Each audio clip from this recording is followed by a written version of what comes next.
everyone, and welcome back to my channel. So, may God deliver us from temptation. So, I'm here again to talk about Pastor IGINLA and his wife, Yemisi. So, last week, during his confession, I made a video on my channel. And I remember saying it in that video that it would be nice if we at least know this woman's part of the story, because you can't just hear this kind of story. Like, the way the pastor presented the story, it made it seem like the woman is at fault. But if you look at the story, if you look at the way the story played out, it is very obvious that a lot of things might have gone wrong in that home. The way the pastor came out last week and spoke about this woman, look, I read in people's comment sections where people went out for this woman. Oh, Mama in the Lord is doing this, Mama in the Lord is doing that, making it seem like this woman just went overboard. He said she went out, had a child, and then after she did her own, he also did his own. But this woman has come out to say she has 3 children for the man. And she's even, she doesn't even mind the paternity test. She doesn't mind doing anything to prove that, the child is for the man or the children are for the man. So why would he, the pastor, now come out and make it seem like, the woman was just unbearable, she wouldn't forgive him, she wouldn't give him peace in the house. Just imagine for once what this woman must have gone through in the house. The woman said Stella contacted her and told her that she wants to share her husband with her, which is possible because some women are shameless. Some women are shameless. They don't mind. They don't mind sharing, doing the sharing game. So if she really said that, then I won't be surprised. Okay, now for you to know how desperate Stella was, she actually got this man. She actually got the man. And you can hear the woman saying she was surprised. She didn't even know.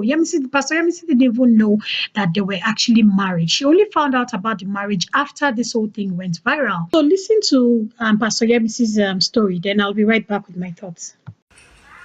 Stella confronted me and told me to share my husband with her. This Stella is a very shameless woman.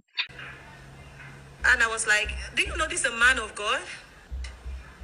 He's a man of God. When she said I should share my husband with her, that I'm being selfish for holding on with my husband, that if I don't allow my husband, if I don't share my husband with her, she's going to take my husband from me. It's funny. It was like that, but it happened. Before I know it, I got her number.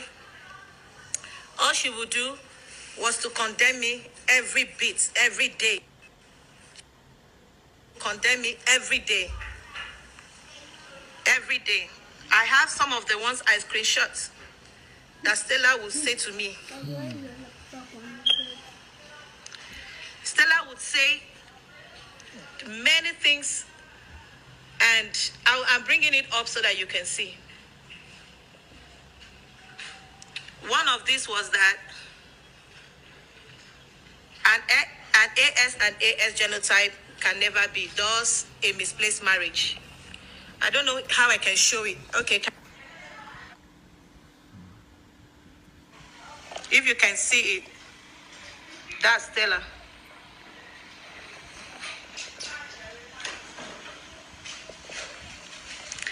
I overlooked it. The next day, it was naked demonstration of God's love. That's it.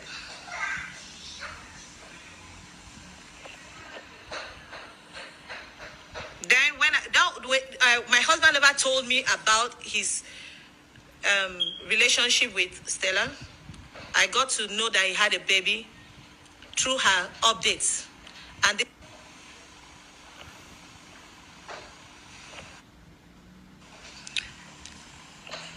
I don't know if you are seeing it. I don't know if you are seeing it.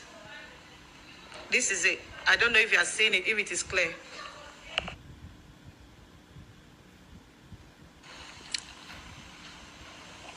This was part of the battles I was fighting, but I kept quiet.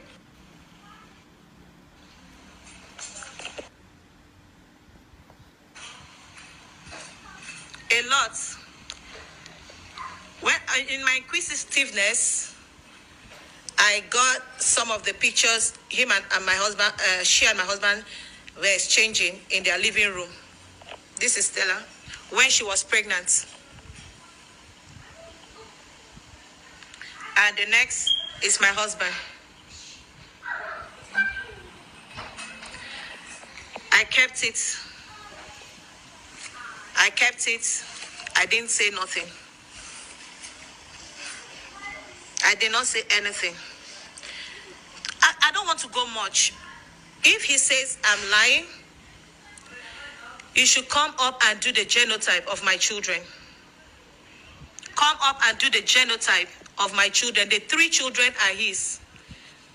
If he loves Stella, he would have told me that he wanted to go on with Stella instead of tormenting my life, involving his family to torment me. Nobody knows the pain I went through. I beg him.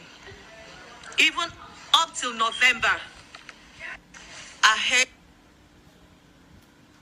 asked him if Stella is now my wife, he should allow me accept that fact. I can stay with it. After all, I've known the pains I've bear all the whole years. I now see that he cannot separate himself from Stella, the prophetess in South Africa. But my major pains at that time that made me bitter was that Stella was always with him. Stella was always with him. Stella was always with him. And it's to my surprise that he got married to Stella.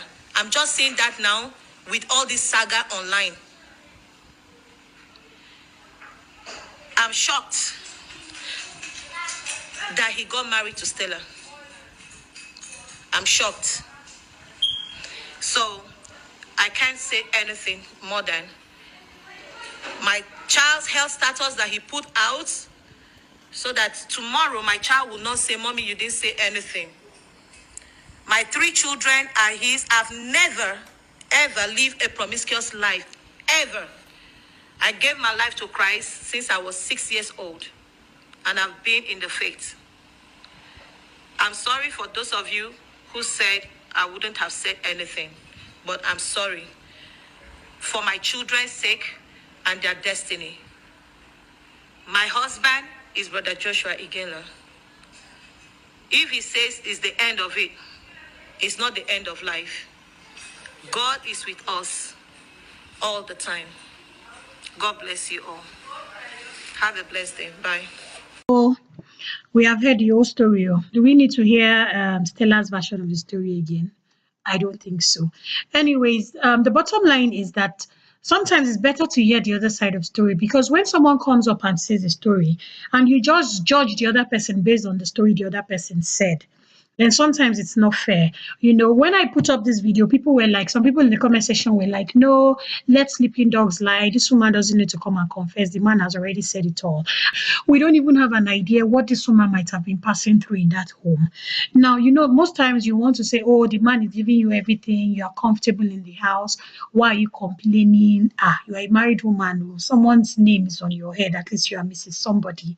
And this man is giving you everything you need. You better keep quiet and just remain in that home. That is the general, mentality of a lot of people, without even knowing that your peace and your happiness is more than anything that the home can give you. You see, this woman, from her story, I can only imagine what she must have been going through. She said in this live video that she knew about this woman. She always knew about this woman, and that the man was not even spending time with her. The man was spending more time with that woman. So you can just imagine how painful it will be for you as a woman who knows that your husband is hanging out with another woman and you're very aware of it. But still, in the name of society, in the name of I'm a pastor's wife, you endure it all. You're keeping quiet. You're still in the marriage. You're trying to save face. People are asking you how your home is. You're saying your home is fine. Your husband is fine. You're pretending just because of the society, just because of the norm, just because you fear for what people will tell you. Me, I have been saying it here that if your home is not a home for you, if you're not at peace in that marriage, it's not by force. If you're not at peace where you are, just pack your load and leave. That is the truth. Don't be in that home and say, okay, I'm going to be there. One day you will just die. At the end of the day, you're like, oh, if I had known. If you die, the man will move on. He will marry another wife and life continues. And I do not doubt this woman's story. I think that everything she said was actually how it played out because she's been pressured from the man's family, which is, it's not strange to us. We know because normally, especially if you're from a family where the men family, your husband's family do not want you, there would be every tendency that they would always lean on the husband's side. They would always support their brother. Eventually, even if they start supporting you, at the end of the day, blood is thicker than water. They will still lean on their brother's side. So I can only imagine what this woman must have been going through. She is not against the man leaving her. If the man doesn't want her anymore, she said it, the man is free to go. But don't smear her name. Don't make it seem like, oh, she's such a bad woman. She's not a good wife. She did this, she did that. She's not giving you peace at home and you're almost at the verge of having high blood pressure. What about this woman? What about this woman that you kept at home and had the other life mistress that was even confronting her, that even told her that this marriage it is do or die. I really want your husband. What about her? What about her sleepless nights? What about those nights that she was crying? Those nights she was weeping? What about those nights? Eh?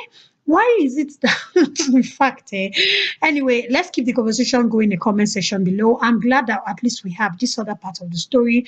We don't know if Stella is going to come out eventually and say her own part of the story. We don't know what Joshua IGINLA is also going to come and say after this open confession. So what do you guys think? Let's keep the conversation going in the comment section below. Thanks for watching. If you haven't subscribed, kindly subscribe to my channel. Till I see you guys again in the next one. Bye.